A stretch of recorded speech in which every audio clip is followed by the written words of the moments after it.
To top Indian government sources and intelligence reports accessed by CNN News 18, Ayatollah Ali Khamenei was never in a position to negotiate, neither was he a negotiable option for Washington. America now is demanding calls for complete nuclear dismantling of Iran, not merely the surrender of its uranium enrichment, the stockpile or the surrender of warheads. Recent back-channel efforts in the Middle East have failed. Just days before this escalation, Iran rejected a key U.S. demand and insisted on retaining its uranium enrichment capabilities. But despite that, the United States went ahead and has now decapitated the top leadership of Iran. Sanjay Suri has more. He's now back from the bomb shelter. Did you have to go to the bomb shelter? Because last time we connected, we could hear those air raid sirens in the background. Yes, sort of dived in and have emerged just now. The fact is that this is a familiar position. The Khamenei regime was never going to back down. The demands from Iran's point of view were simply unacceptable. One, it was not just about the nuclear issue, and on that the demand was not just that it abandon nuclear enrichment, but abandon its nuclear program entirely, and also agree to oversight of nuclear enrichment to an extent that they could not accept. Finally, it was, as these reports that you are citing suggest, not an option on the table at all. The Americans wanted complete abandonment of the entire nuclear program. That Iran was never going to accept and did not. It wanted complete erasure of its ballistic missile program.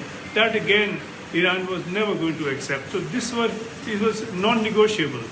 From the talks, in any case, would arising from these reports appear to have been redundant to begin with. These positions were so widely divergent that there was not even the beginning of any convergence point possible. And the result is what we have seen. And this was a time period, no doubt, used by the U.S. and Israel to prepare themselves. And as you were reporting just a short while back, the claim from the Israeli government is that 40 of the top leaders were eliminated in the first 1 minute. So this would have been an operation where all of these targets were established, their location was established, they were all then struck simultaneously. And that is the hope, the Israeli hope and the American hope, that this would send a message and scare the rest of the Iranian government into submission. That has not happened immediately. It's not very likely to happen in the near term either. Okay. I want to get into another story. Remember, the Indian embassies across that region are closely monitoring the situation.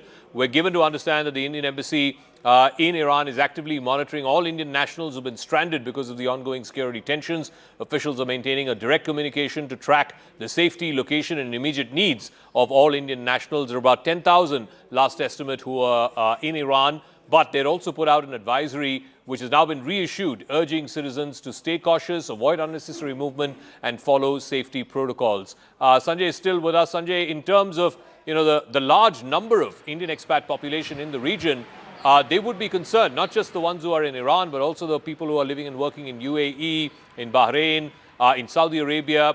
What are you hearing from various Indian missions in and around the region? Well, the difficulties for people in Iran were anticipated. They're clear to an extent. There is a difficulty here within Israel. It's coming under attack repeatedly.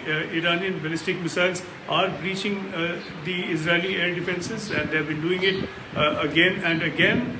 The fear is that this could be intensified in days to come. But clearly, the difficulties for the Indian expat community in the wider Arab world, in the UAE, in Bahrain, in Jordan, in all these states, this is quite unexpected. Certainly, there has been a warning from Iran, and a repeated warning, that they will widen the war, they will target the entire region. And as they see it, these are countries that are hosting and facilitating the U.S.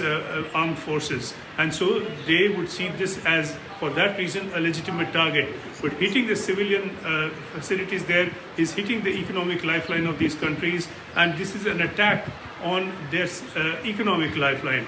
And this is an attack that Iran has clearly prepared for too. They know that defenses, air defenses, are relatively weak, in these areas because they were not expecting to be hit, and it is going for those.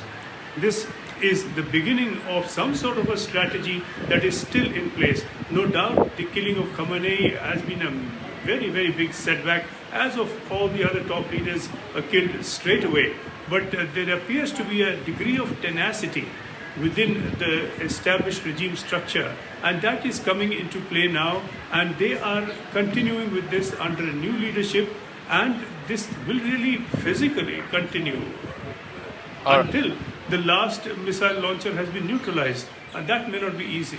All right, we'll leave it at that. Thank you very much, Sanjay Suri, for joining us live from Tel Aviv.